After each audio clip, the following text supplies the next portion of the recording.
Tsaroana. Nizay andro teo ambaravarana, lasalasa ny saina mitazana ny lanitra, matsiarotsiaro ny lasa, indrindra fa tamin'ny fahazazana. Mipetraka ao an-tsano moa miala sasatra tsisy atao ka dia mba lasa ny eritseritra mamisavisa ireo tantara efa nikerika. Tsaroana ireo kilalao fony kely, toa zavatra tsy nisy mampitsiraka ireny. Eny, mampisento lalina ihany na dia efa tsy hiverina, ka ny lalana ho amin'ny ho avin'izay no tsy maintsy hiverina.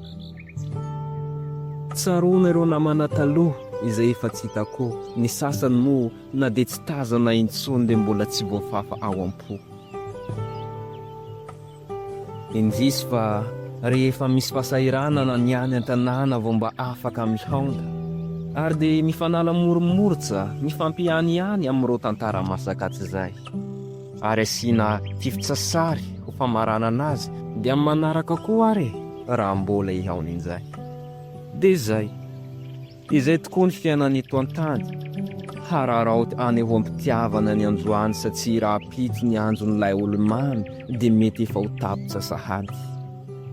Ko dia hararaoty aza naovanjatsy fa hanaovantsoa ampiaramonina, ka raha ny tantaram-piainanao no indro fa mikombona, ireo tantara tsaranao voasoratra dia ho tsaroana fa tsy ho fongana, sady ho tonga ohatra ho fahenjena hataonay ohabola.